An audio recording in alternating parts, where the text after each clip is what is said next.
welcome back. Welcome back to Simple Truth. We are trying to draw some truths out of the story of David in 1 Samuel. We're in chapter 25. Hard to believe that a couple of years ago or so we started in verse 18, or chapter 18, but now we're in verse 33 of chapter 25. So join with me. It says in verse 33, "Blessed be your discretion, blessed be you who have kept me this day from guilt, and from the working salvation with my own hand. For surely as the Lord, the God of Israel lives, who has restrained me from hurting you, unless you have hurried and come to meet me, truly by morning there had not been left to Nabal so much as one male." So you look at these two verses and you see that David is grateful and he recognizes the hand, the voice of God. We see that in verse 32. But in verse 33, he makes this statement that blessed now are you, right? That God used. God used you to stop bad things from happening. There wouldn't have been even a single male left in the household in this moment. Now, I want you to look at a truth that kind of goes and weaves within this story. The first one is Abigail didn't like her husband. He wasn't a good man. And yet she still stood in the gap for him. It reminds me of when Jesus said, like, maybe somebody will die for a good man, but not for a bad man. This stuff doesn't happen. Yet we are called as Christians to do this very thing, to step in the gap for people. So Abigail, she had every right to want him to be killed, for every male to be killed, but she chose not to allow that to happen. Why? Well, she was trying to prevent David from sinning.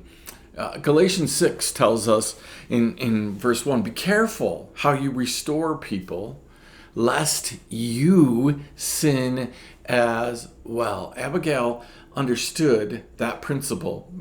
Again, that principle was written down by Paul hundreds of years later. But the principle, and I say this all the time, you find the principle in the New Testament, go figure out how it was played out in the Old Testament. So we see that principle. Love your enemies. I tell you, love your enemies. It's played out in this whole story. It's woven through this whole story. Abigail had every right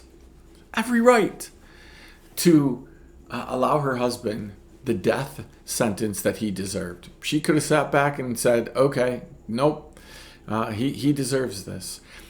On the other side of this, David in this moment, David could have followed through with his plan. We know, because we know the story, that David ends up with Abigail. That's really Abigail's reward here, whether or not she knew it or not.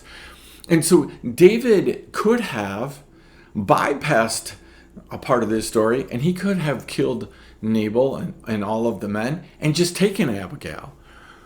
But he also didn't do that.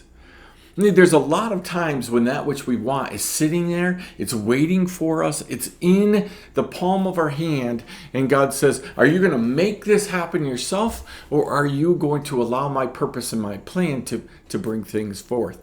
Now here's the problem. A lot of times we don't know what God's purpose and plan is, so we don't know that we're going to get the prize. So if the prize is in our hand and we have a chance to take it for ourselves, rid ourselves of the things that we're having to go through. So I can get this operation and I can be done with all of this. I can take this medicine and I can be done with the pain.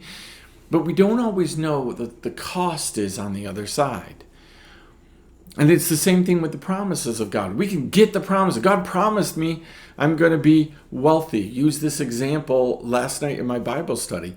God might promise you, I'm going to make you wealthy. You're not going to have to worry about anything.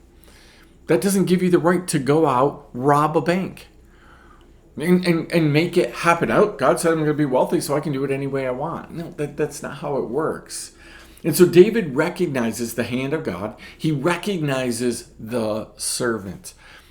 Are you able to do that? Do you do that? Do you know the people in your life that God tends to use to keep you from bloodshed, to keep you from doing the wrong things? Are there voices that God will send to you that they go, oh, whoa, whoa, whoa, whoa, let's not do it this way? And do you listen? Lots of people on the hindsight of things, they will tell you about all the times they thought about or tried to keep you from doing something. I tried to warn you. Usually that's revisionist history, by the way, too. They did it in a way where it was kind of suggestive at first, not a, hey, you need to not do this. So in these moments, are you relying on God and God's plan and still being godly, even with what you want or what you think people deserve or the rights that you have are right there in front of you? Abigail had a chance to let happen what would have given her a new life, basically. And David had the chance to do and to take that which wasn't his. And that's what Abigail is warning. And it's funny because David heeds that warning here, but doesn't catch it when it's with Bathsheba later on in life. Like, same exact trial. Hey, you have a chance to take what isn't yours. Sometimes we pass that test, sometimes we don't. And the consequences here, blessing from God. The consequences with Bathsheba, death of a son, death of a man. A lot of different things go into all of these moments. So lots of things for you to chew on. We're going to let you do that, and then we'll see you back here next time right here on Simple Truth.